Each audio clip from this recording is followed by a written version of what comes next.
usina Fio d'Água. Santo Antônio, Giral, no Madeira, Belo Monte, no Xingu, por causa de restrições socioambientais a priori.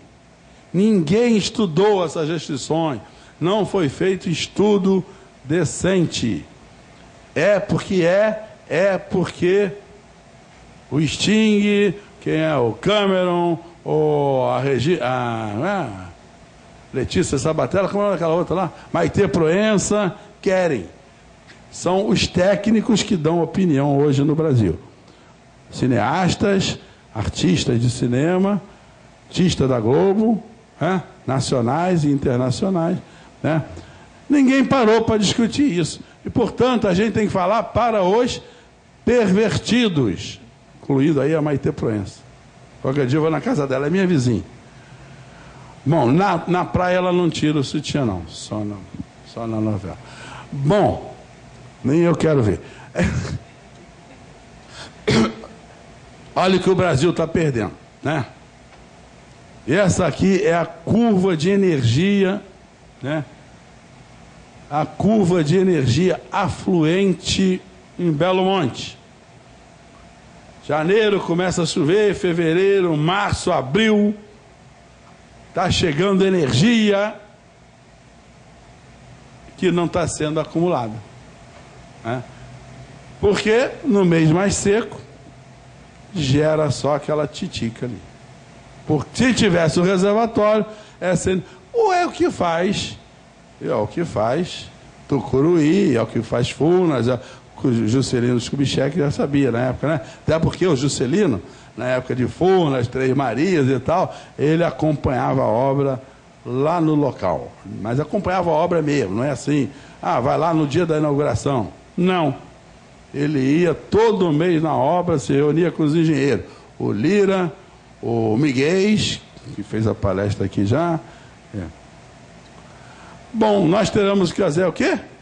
Esclarecer os incautos. Tu me ajuda, hein, Rafael? Tu é novo, aqueles alunos lá da tua turma que só fala besteira, né?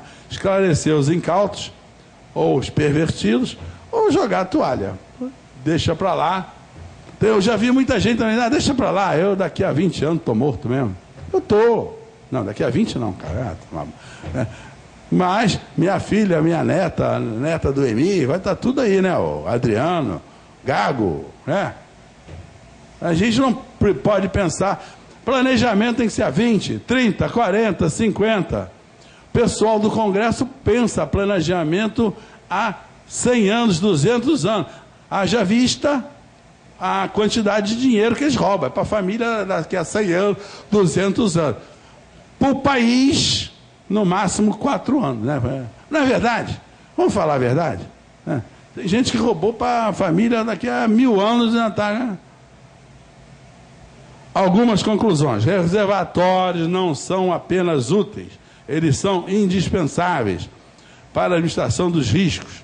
Reservatórios podem afetar o equilíbrio ecológico num primeiro momento, mas depois pode ser até melhor do que os ambientalistas dizem. Eu falo ambientalista, mas são alguns.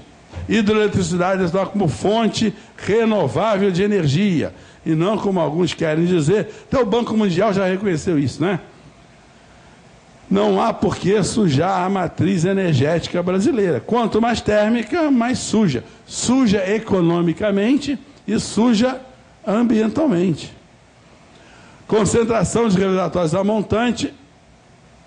Você construir reservatório a montante das bacias, a Sigrid sabe muito bem disso, porque ela já vi isso lá, botou lá no plano diretor das cidades lá de Minas. Você vai conservar a água, vai preservar o manancial e as barragenzinhas que todas estão para baixo também vão se beneficiar, né? Porque não beneficia só que está em cima, vai beneficiando até porque a energia elétrica é uso não consultivo, né? Outro dia eu vi uma anta botar consultivo, é uso não consultivo. A palavra é difícil. Além disso, a diversidade hidrológica propicia ganhos sinérgicos. O que é isso? Quem gosta de sinérgico é Ana Paula, né? Essa palavra sinergia, mas aí ela entra, porque O Brasil é no sentido comprido, norte e sul. Estados Unidos é no sentido leste-oeste. Sentido norte e sul facilita, porque está chovendo no norte, não está chovendo no sul. O norte ajuda o sul. Está chovendo no sul, não está chovendo no norte. E aí o sul ajuda o norte. E o meio fica nesse meio campo aí, né? Leva do sul, leva do norte, leva no bom sentido. Leva água ou leva energia elétrica, né? O Brasil tem oportunidades excepcionais na área energética, aliás, como nenhum país no mundo, por causa dessa sinergia e por causa da quantidade de água mesmo. Com a integração de renováveis. Outra coisa, as renováveis, biomassa, eólica, solar, só pode funcionar se tiver água no reservatório. Porque a eólica não funciona quando não tem vento. A solar não funciona quando não tem sol. E aí você vai consumir o quê? Água do reservatório. Elas são complementares, e muito complementares. Algumas conclusões. 3 alternativas aos reservatórios é mais geração termoelétrica. Não vamos fazer mais usina hidrelétrica. Vai queimar carvão, vai queimar petróleo, vai queimar nuclear, alguma coisa vai queimar, né? Da mesma maneira que ninguém quer construir reservatório a qualquer custo, não faz sentido proibir a qualquer custo, que é o que o pessoal estava fazendo. O Brasil ainda não entrou na da China. A única solução racional é calcular custos e benefícios, ou seja, mais planejamento. Para que a Ana estuda tanto engenharia econômica? Para ficar rica, né? E para fazer planejamento econômico. Cara, sem custo-benefício a coisa não funciona. Propaganda plim-plim, avisar vocês e quem está assistindo lá na Web TV. Na Web TV é bom que o cara está comendo e pode continuar assistindo, né? Olha só. Esse cara queria assistir na Web TV, falei, não, vai para lá, vai ter que fazer pergunta. Vem para o Rio, é que o próximo congresso, 2015, outubro de 2015, vai ser aqui no Rio de Janeiro. É o maior congresso brasileiro de engenharia sanitária e ambiental. Tem que chamar o pessoal, os pervertidos também, para o congresso, né? Não é só congresso de engenheiro, é biólogo, é químico, é tudo, né? Então o pessoal da COP, o pessoal da UFRJ, de todas as universidades, convidar para vir para o Rio, porque é o maior congresso da América Latina. Ele é tão grande que só cabe lá no Rio Centro e mesmo assim fica apertado. Mas a culpa disso é da Ana. Fim, eu não diria que é fim não, cara, mas vai ter pergunta, né? E eu estou à disposição para perguntas até a semana que vem. Na outra semana em diante, eu só respondo as perguntas lá de Londres ou de Paris, tá bom? Obrigado. Tem pergunta do Flávio de Carvalho. Tchau, Gago, tá me devendo almoço, você e Miguel. Vou almoçar um mês por conta dessa palestra. Pergunta do Flávio de Carvalho, da SEDAI, meu amigo diretor da ABS, está lá no fundo, só bisurando. O problema é entender a letra E. Foi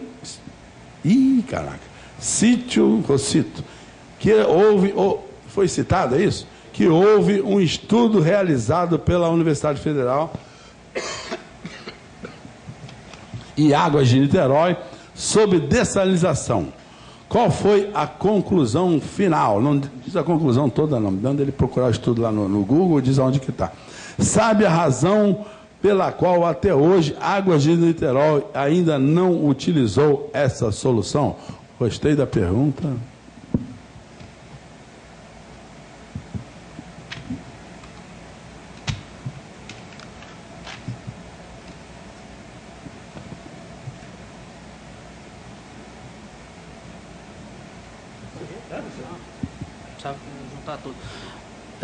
Vamos lá. Antes de responder, duas observações do rapaz do INEA que falou a questão investimento, que eu estava lá, o meu estava em litro, aí foi em metro cúbico, mas não é linear, o investimento não é linear conforme a vazão, ele vai atingir um patamar de constância. Aqueles dados que eu apresentei foi para aquelas faixas de vazões de 500 a 5.000 litros por segundo, né? Quanto maior a vazão, a tendência não é linear a relação do investimento e a vazão. A questão da qualidade da água, que foi falada de Israel, né? Tem que saber qual é o time que seu aluno torce, porque eu tenho um irmão que mora em Israel, que é flamenguista, né? Ele elogia bastante a qualidade de lá, que nunca bebeu uma água melhor do que a de lá, e ele morava em Ascalon. Só uma observação, a osmose inversa, quando é água do mar, que eu não cheguei a entrar nesse detalhe, ela é duplo passo. Ela passa a primeira vez por um conjunto de membrana e o filtrado passa por um segundo conjunto de membrana. Então, todos os sais minerais são retirados, né? Você fica com a água sem sal mineral, né? E aí, eu acho que eu comentei na minha apresentação que você pode fazer a reposição desses sais conforme a sua necessidade, que ela volta a ter a mesma...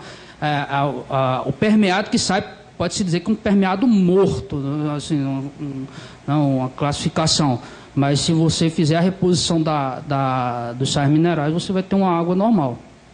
Bom, esse meu aluno aí, ele joga no time do saneamento, porque ele fez pós-graduação em saneamento. Mas o que eu fiquei mais curioso saber ainda, você já foi lá em Israel? Não? Não fui ainda não. Meu irmão mora lá desde 2004, mas não fui ainda não. Eu queria saber da cerveja também. Ele falou que a cerveja é a pior do mundo que ele já tomou. Bom, eu não sei se ele tomou tantas. Enfim. Então vamos lá, Flávio, né? Flávio, quem é Flávio? Flávio, assim, eu não participei do estudo, né? Eu sei que ele foi uma das 3 opções estudadas por Compeg na época.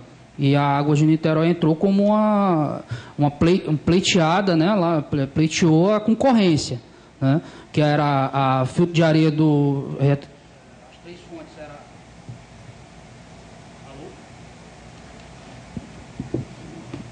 Na época do meu conhecimento, as 3 fontes de água testadas eram a retrolavagem do filtro de areia do Guandu, a ETA similar ao projeto Aquapolo, né, o esgoto tratado da Estação da Alegria, e a Águas de Niterói pleiteou, fez esse estudo, né, para pleitear a concorrência relativa ao Compeg, entendeu? Então, como ela perdeu a concorrência, ela não instalou por isso. Era para o Compeg. Esse que foi realizado foi na concorrência do Compeg. Foi uma das opções do Compeg.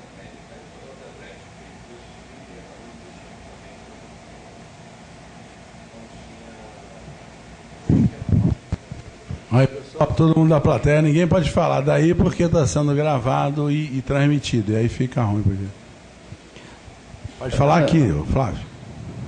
A faixa do metro cúbico tratada, né, era aquela que foi apresentada ali operacional. Aí a questão do... Não, foi por Compeg. Bom, eu tenho várias perguntas, algumas iguais aqui, eu vou juntar para ir mais rápido e correndo, né? Tem aqui Carlos e o outro aqui que perguntou sobre o Rio São Francisco. Alguns disseram que a transposição do São Francisco levaria à morte do rio. Outros que serviria apenas para os grandes latifúndios. Como você enxerga este assunto? Olha só, rapidinho, a morte do rio, cara, é uma piada, né, de mau gosto ou de má fé, né, não sei o que o pessoal está falando isso, porque a transposição vai tirar só 2% da água do rio. Eu costumo falar o seguinte: se você ficar lá na beira do rio olhando, você não consegue perceber a diferença. Se você for com um molinete lá para medir, você também não consegue medir a diferença. Porque o molinete, a medição, a precisão é 5%. Você está tirando 2%. E o pior de tudo, toda a água que passou, ela já é tirada na curva final, quando já está indo para o Oceano Atlântico, quando o rio embica para o Oceano Atlântico, essa água que não for usada por ninguém vai ser usada pelos peixes. Como eu acho que peixe do mar não usa água doce, é a água toda jogada fora. E ali no Rio São Francisco, são 1.300 metros cúbicos por segundo, vazão mínima, né? né, nessa ordem de grandeza, cara, toda essa água vai para os peixes, ou seja, vai para o mar, vai virar água salgada. Se pudesse tirar mais, eu sou a favor até que tirasse mais. Entendeu? As pessoas confundem as coisas muito. Na verdade, o que a gente fez aqui foi o seguinte: o Clube de Engenharia eu fiz uma palestra só sobre a transposição do São Francisco, está lá no meu site, lá no meu blog, é só clicar, e está no YouTube também, pode ver, está no site do Clube de Engenharia. Mas o Clube de Engenharia fez um relatório, que o presidente era eu da comissão, o relator era o Paulo Poggi, foi meu professor no UFRJ e foi que trabalhou no projeto da NUS, mostrando as vantagens da transposição do São Francisco, né? E o Clube de Engenharia se posicionou junto à ANA, junto ao Ministério da Integração, a favor da transposição. Então, as coisas faladas são inimagináveis, entendeu? Que ia afetar o Rio, a ecologia do Rio, está tirando 2% da água do Rio. Rio de Janeiro tira 66% do Guandu. São Paulo tira 90% do Piracicaba. Cara, e ninguém fala nada. Aí não pode tirar 2 porque está no Nordeste. Outra coisa é que seria para os latifúndios, os latifundiários. O projeto do São Francisco, para quem conhece, é para os ribeirinhos. Quem quiser ficar com a terra, fica. Quem quiser sair fora, sai e recebe indenização. Se eles depois vendem, isso aí é problema do INCRA. Na verdade, quem vende a terra, dá... Entendeu? Bom, a outra pergunta: a revitalização das bacias e redução de perdas e de desperdícios resolveria o problema da crise de água para São Paulo? Brasília também tem risco de racionamento de água? Brasília tem a mesma condição de Cidade do México, condição de São Paulo. Brasília foi feita num planalto central, está lá no plano alto, está justamente onde nascem as cabeceiras dos rios. Brasília foi planejada para 700 mil habitantes. O plano Lúcio Costa já estourou 1,5 milhão. Ninguém segura mais Brasília, ninguém segura. E aí o que vai acontecer? Vai ter problema de trânsito. Brasília era para não ter sinal de trânsito quando ela foi planejada. Não era para ter problema de trânsito, não era para ter problema de água, não era para ter problema de esgoto, né? Vai ter Brasília, que eu digo, esferial com as cidades satélites, né? Isso está lá muito bem caracterizado no plano diretor de... Brasília já fez o plano de diretor de água, de esgoto, de lixo, etc. São Paulo, revitalização das bacias, redução de perdas, desperdício, isso tudo ajuda Brasília, ajuda São Paulo, ajuda o Rio de Janeiro, mas não resolve. Tem gente... Inclusive lá um grupo lá em São Paulo de ONGs que se reuniu, mais de 100 ONGs, tem ONG de índio, ONG de palhaço, palhaço de ONG, tem tudo isso, sério, mais de 100.